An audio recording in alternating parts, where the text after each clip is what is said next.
Hello everyone and welcome back.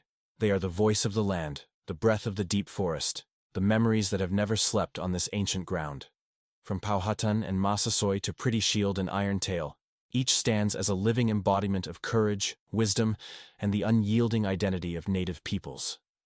Through official historical records, advanced restoration software, and modern AI technology, their faces now return. Vivid, proud, and powerfully real. Who would you like to meet next? Leave a comment below. Now sit back, relax, and enjoy the video. Number 1. Powhatan circa 1545–1618, whose real name was Wahun Senekov, was the powerful leader of the Powhatan Confederacy in the Tidewater region of Virginia. He is best known as the father of Pocahontas and the main negotiator with the English settlers at Jamestown. Though he initially pursued peace and trade, Powhatan also defended his people fiercely. His legacy remains both legendary and controversial, symbolizing native resilience, diplomacy, and the complex power dynamics of early colonization. Number 12. Little Raven, circa 1810–1889, chief of the Southern Arapjo, was a gifted diplomat who led his people through the violent upheaval of the Great Plains era. Once a warrior, he became a key negotiator of the Medicine Lodge Treaty 1867, securing traditional hunting rights. Though ultimately confined to a reservation, he remained committed to preserving Arapjo language and culture. Little Raven stood as a bridge between two worlds, a calm, principled leader remembered for his wisdom, dignity, and unwavering dedication to his people. Number 2.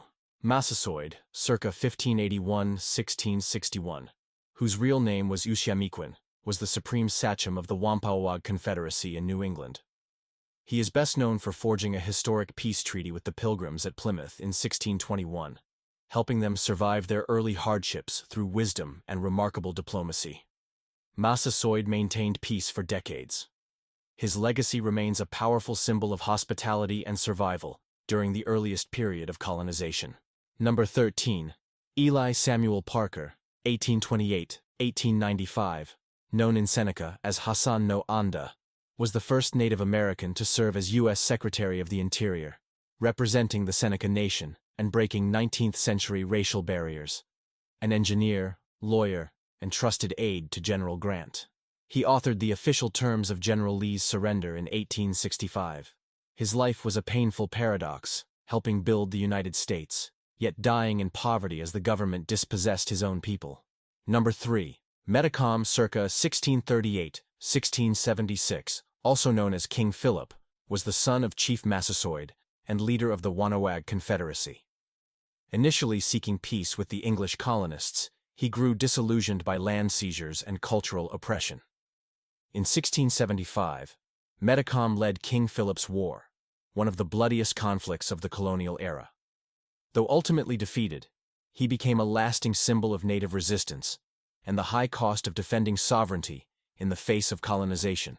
Number 14. Suzette La Flèche, 1854–1903.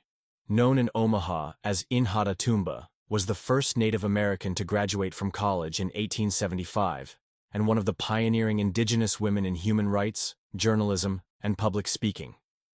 A member of the Omaha tribe, she became a powerful voice for Native rights, especially after the arrest of Panka Chief Standing Bear. Her moving speeches helped shift public opinion across the United States.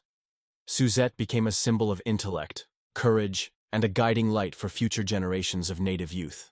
Number 4. Pushmataha circa 1764–1824 was one of the greatest leaders of the Chaka Nation, renowned for his military strategy, oratory, and diplomacy. He acted as a vital intermediary between native tribes and the U.S. government. During the War of 1812, he allied with the Americans and fought against British forces and their native allies. A gifted statesman, Pushmataha once addressed the U.S. Congress and was buried with full military honors in Washington, D.C. Number 15. Chief Seattle circa 1786–1866, known in Duwamish as Sale, was the legendary leader of the Duwamish and Suwamish tribes. In 1854, he delivered a timeless speech asking, "How can you buy or sell the sky?" Considered the first environmental declaration in human history. Though he signed land cession treaties to prevent bloodshed, he firmly defended the spiritual bond with ancestral land. The city of Seattle bears his name, honoring a leader whose wisdom and dignity still echo across cultures and generations. Number 5.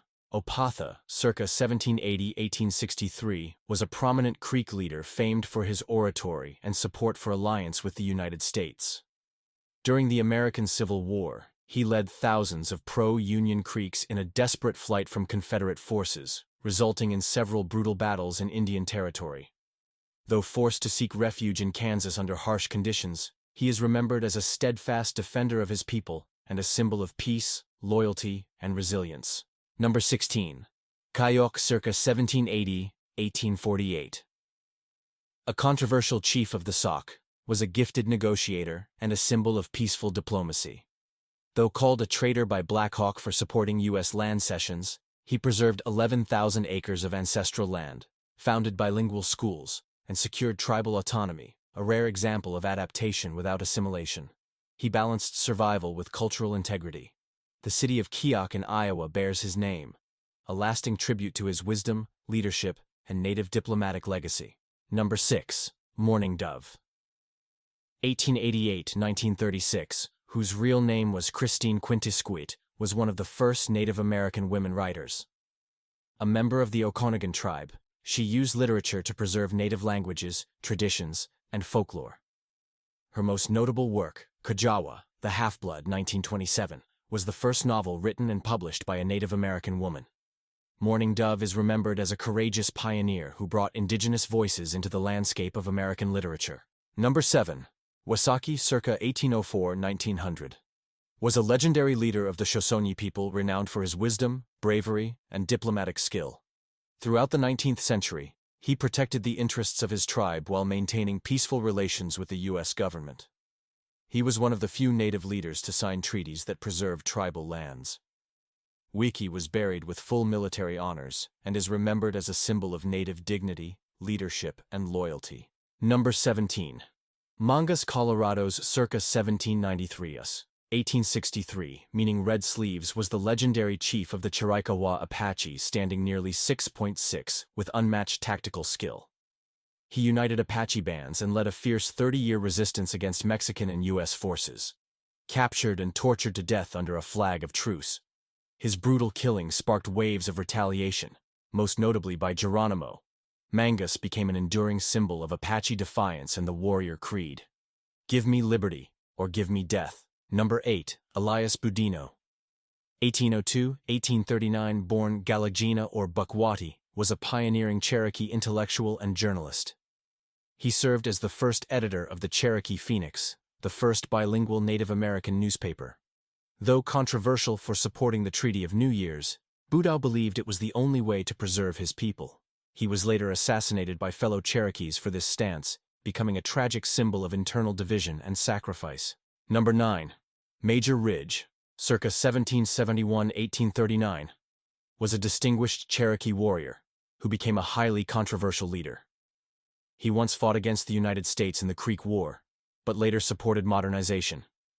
In 1835, he signed the Treaty of New Yacht, agreeing to cede Cherokee land in exchange for autonomy, a decision that led to his assassination by fellow tribesmen under tribal law. His legacy remains a complex tragedy of Native leaders seeking survival and reconciliation with a rapidly changing world. Number 18. Yellow Wolf, circa 1855–1935. The last resilient warrior of Nez Perce resistance survived the historic Battle of Bear Paw, 1877, and became the most truthful voice recounting the tribe's legendary 1,600-mile retreat. Though exiled to Oklahoma, he tirelessly taught Nez Perce traditions to younger generations. Later, he worked with Lucullus McWhorter to record the war's memory. In 1915, he returned to ancestral Wallowa with Lawyer, a symbolic journey of reconciliation and the enduring strength of the Nez Perce people. Number 10. John Ross, 1790–1866. Also known as Kuigui, was the most steadfast Cherokee leader in the fight to defend his homeland. Of mixed ancestry, he served as a bridge between Native tradition and the U.S. government. Ross firmly opposed the Indian Removal Act and the Treaty of New Yacht, even taking the case to the Supreme Court. Though he failed to stop the forced relocation, he successfully rebuilt the Cherokee community and established a constitution, becoming a symbol of resilient and wise leadership amid adversity. Number 19. Pretty Shield, 1856–1944. A respected elder of the Crow Nation, was one of the first Native American women to have her life story recorded for a non-Native audience. Through interviews with anthropologist Frank Linderman, she vividly preserved the oral traditions, herbal medicine, and spiritual heritage of the Crow people with compassion, clarity, and an extraordinary memory. Pretty Shield became a powerful symbol of indigenous womanhood and a guardian of living history and cultural identity. Number 11. Spotted Tail, 1823–1881. Known in Lakota as Sinta Gleska, was a brilliant Brule Lakota chief and diplomat. Once a warrior, he turned to peace and successfully negotiated the creation of the Great Sioux Reservation, the largest native territory ever recognized by the U.S. Fluent in English and versed in American law, he defended his people's rights. In 1881, he was assassinated by fellow tribesmen who viewed him as too conciliatory, a tragic end that reflected the dilemma faced by peaceful native leaders. Number 20.